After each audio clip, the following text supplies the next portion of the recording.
ಮುಖ್ಯಾಂಶಗಳು. ಕ್ರೈಸ್ತ ಅಭಿವೃದ್ಧಿ ನಿಗಮ ಅಧ್ಯಕ್ಷ ರಾಜೀನಾಮೆಗೆ ಒತ್ತಾಯಿಸಿ ನಗರದಲ್ಲಿ ಪ್ರತಿಭಟನೆ. ಪ್ರತಿ ದಹನ. ರಸ್ತೆಗಳ ಕಳಪೆ ಕಾಮಗಾರಿ ಬಿಜೆಪಿ ಆರೋಪ. ಗುಣಮಟ್ಟದ ಕಾಮಗಾರಿಗೆ ಆಗ್ರಹ. ಸೋಮನಾಥ್ ಪಾಟೀಲ್. ಗ್ರಾಮ ಪಂಚಾಯತ್ ಕಚೇರಿಯಲ್ಲಿ ಹಾವು ಪ್ರತ್ಯಕ್ಷ. ಬೂಟ್ ಧರಿಸುವ ಮುನ್ನ ಪರಿಶೀಲಿಸಿ. ಹಾವು ರಕ್ಷಕ ರಾಜು ಸ್ನೇಕ್ ಮನವಿ. ಪ್ರತಿಯೊಂದು ಗ್ರಾಮಕ್ಕೆ ಮೂಲ ಸೌಕರ್ಯ ಒದಗಿಸುವುದೇ ನನ್ನ ಗುರಿ. ಪ್ರಭು ಚೌಹಾಣ್. ಬೀದರ್ ನಗರದ ಜನನಿ ಬೀಡ ಬಡಾವಣೆಗಳಲ್ಲಿ ರಸ್ತೆಗಳು ಸಂಪೂರ್ಣ ಹದಗೆಟ್ಟು ವಾಹನ ಸವಾರರು ಹಾಗೂ ಪಾದಚಾರಿಗಳು ಸಂಕಷ್ಟ ಅನುಭವಿಸುತ್ತಿರುವುದನ್ನು ಖಂಡಿಸಿ ನಗರ ಬಿಜೆಪಿ ಮಂಡಲದ ನೇತೃತ್ವದಲ್ಲಿ ಪ್ರತಿಭಟನೆ ನಡೆಯಿತು. ಪ್ರತಿಭಟನಾಕಾರರು ಹಾಳಾದ ರಸ್ತೆಗಳ ಭಾವಚಿತ್ರಗಳೊಂದಿಗೆ ಸ್ಥಳೀಯ ಶಾಸಕರ ಭಾವಚಿತ್ರವಿರುವ ಪೋಸ್ಟರ್ಗಳನ್ನು ಪ್ರದರ್ಶಿಸಿ ಮಹಾನಗರ ಪಾಲಿಕೆ ಆಯುಕ್ತರಿಗೆ ಮನವಿ ಸಲ್ಲಿಸಿದರು. ಈ ವೇಳೆ ಮಾತನಾಡಿ ಬಿಜೆಪಿ ಜಿಲ್ಲಾಧ್ಯಕ್ಷ ಸೋಮನಾಥ್ ಪಾಟೀಲ್, ರಸ್ತೆ ಮತ್ತು ಚರಂಡಿ ನಿರ್ಮಾಣ ಹಾಗೂ ದುರಸ್ತಿಗೆ ಸರ್ಕಾರ ಸಾವಿರಾರು ಕೋಟಿ ರೂಪಾಯಿ ಅನುದಾನ ನೀಡಿದ್ದರೂ ಬೀದರ್ನಲ್ಲಿ ಕಳಪೆ ಕಾಮಗಾರಿಗಳ ಮೂಲಕ ಸಾರ್ವಜನಿಕ ಹಣ ದುರುಪಯೋಗವಾಗುತ್ತಿದೆ ಎಂದು ಆರೋಪಿಸಿದರು. ಸ್ಥಳೀಯ ಶಾಸಕರ ಕುಟುಂಬದ ಸದಸ್ಯರು ಗುತ್ತಿಗೆ ಕಾಮಗಾರಿಗಳನ್ನು ಪಡೆದು ಕಳಪೆ ಕಾಮಗಾರಿ ನಡೆಸುತ್ತಿರುವುದರಿಂದ ರಸ್ತೆಗಳು ಅಲ್ಪಾವಧಿಯಲ್ಲೇ ಹಾಳಾಗುತ್ತಿವೆ ಎಂದು ಅವರು ಆರೋಪಿಸಿದರು. ರಾಜ್ಯದ ಬೇರೆಡೆ ಕಾರಣದ ಪರಿಸ್ಥಿತಿ ಬೀದರ್ನಲ್ಲಿ ನಿರ್ಮಾಣವಾಗಿದ್ದು ಈ ಬಗ್ಗೆ ಸಮಗ್ರ ತನಿಖೆ ನಡೆಸಬೇಕೆಂದು ಆಗ್ರಹಿಸಿದರು.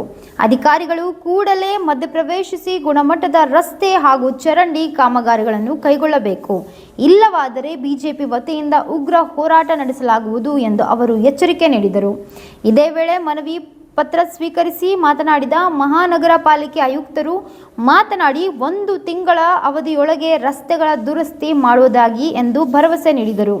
ಪ್ರತಿಭಟನೆಯಲ್ಲಿ ಬೀದರ್ ದಕ್ಷಿಣ ಕ್ಷೇತ್ರದ ಶಾಸಕ ಡಾಕ್ಟರ್ ಶೈಲೇಂದ್ರ ಬೆಲ್ಲಾಳೆ, ನಗರ ಬಿಜೆಪಿ ಮಂಡಲ ಅಧ್ಯಕ್ಷ ಶಶಿ ಹೊಸಳ್ಳಿ ಸೇರಿದಂತೆ ಪಕ್ಷದ ಮುಖಂಡರು, ಪದಾಧಿಕಾರಿಗಳು ಹಾಗೂ ಕಾರ್ಯಕರ್ತರು ಭಾಗವಹಿಸಿದರು.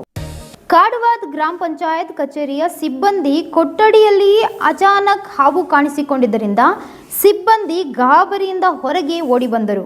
ತಕ್ಷಣ ಹಾವುಗಳನ್ನು ರಕ್ಷಿಸುವಲ್ಲಿ ಪರಿಣಿತರಾದ ರಾಜು ಸ್ನೇಕ್ ಅವರಿಗೆ ಮಾಹಿತಿ ನೀಡಲಾಯಿತು. ಸ್ಥಳಕ್ಕಾಗಮಿಸಿದ ಅವರು ಕಪಾಟಿನೊಳಗೆ ಅಡಗಿದ್ದ ಹಾವನ್ನು ಪತ್ತೆ ಹಚ್ಚಿ ಯಾವುದೇ ಹಾನಿಯಾಗದಂತೆ ಸುರಕ್ಷಿತವಾಗಿ ಸೆರೆ ಹಿಡಿದು ರಕ್ಷಿಸಿದರು. ಈ ಸಂದರ್ಭದಲ್ಲಿ ಮಾತನಾಡಿದ ರಾಜು ಸ್ನೇಕ್, ಎಲ್ಲ ಹಾವುಗಳು ವಿಷಕಾರಿಗಳಲ್ಲ. ಹಲವಾರು ಹಾವುಗಳು ರೈತರಿಗೆ ಉಪಯುಕ್ತವಾಗಿದ್ದು ಇಲಿಗಳಂತಹ ಕೀಟಗಳನ್ನು ನಿಯಂತ್ರಿಸುವ ಮೂಲಕ ಪರಿಸರ ಸಮತೋಲನ ಕಾಪಾಡುತ್ತವೆ ಎಂದು ತಿಳಿಸಿದರು. ಸಾಮಾನ್ಯವಾಗಿ ಹಾವುಗಳು ಮನುಷ್ಯರನ್ನು ಕಂಡರೆ ದೂರ ಸರಿಯಲು ಪ್ರಯತ್ನಿಸುತ್ತವೆ.